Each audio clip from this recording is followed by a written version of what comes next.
राहुल गांधी की भारत जोड़ो यात्रा का आज चौथा दिन था। यात्रा सुबह 8 बजे नगरोटा बाईपास से शुरू हुई, जिसमें राहुल गांधी के साथ कांग्रेस के रहनुमा, कारकुनान और जिंदगी के मुख्तलिफ शोबों से ताल्लुक रखने वाले लोग शामिल थे। बारिश के बावजूद लोग यात्रा का हिस्सा बनते नजर आ रहे हैं और यात्रा लगातार जारी है। मौजूदा इतलात के मुताबिक राहुल गांधी की पदयात्रा रामबन जिले में दाखिल हो चुकी है। यात्रा के लिए रात का कयाम यात्री निवास चंद्रकोट में किया गया है। कल सुबह 8 बजे पदयात्रा भट्टी मेत्रा से फॉरेस्ट चेक पोस्ट रामबन तक शुरू होगी।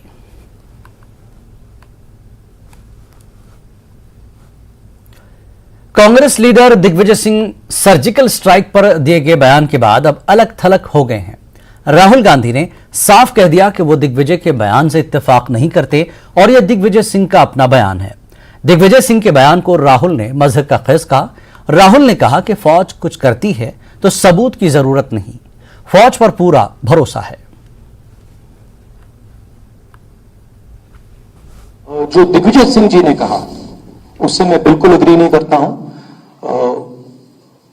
हमारी आर्मी पर हमारा पूरा ट्रस्ट है। अगर आर्मी कुछ करे, सबूत देने की कोई जरूरत नहीं है। तो मैं पर्सनली उनके स्टेटमेंट से कंप्लीटली डिसएग्री करता हूं और कांग्रेस पार्टी की ऑफिशियल पोजीशन भी यही है कि वो दिग्विजय जी का पर्सनल ओपिनियन है, वो हमारा ओपिनियन नहीं है।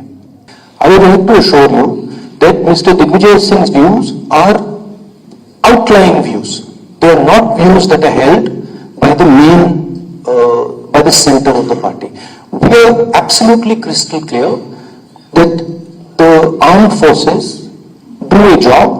They do a job exceptionally well, and they do not need to be providing proof for anything. Rahul Gandhi ने भारत जोड़ो यात्रा पर वज़ीर दिफा राजनाथ सिंह के तंज का जवाब दिया। उन्होंने कहा कि मैं देख सकता हूं कि राजनाथ सिंह की पार्टी किस तरह मुल्क को नुकसान पहुंचा रही है।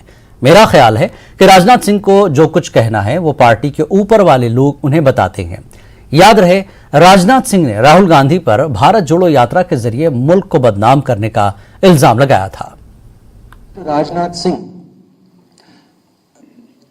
I would be surprised if these were his actual views. Rajnath Singh ji operates in a party where what he has to say is told to him by the top. I don't think he has a choice in the matter. So it's nice that Mr. Rajnath Singh has expressed his opinion. I think it is something that he has done as a result of orders from the top.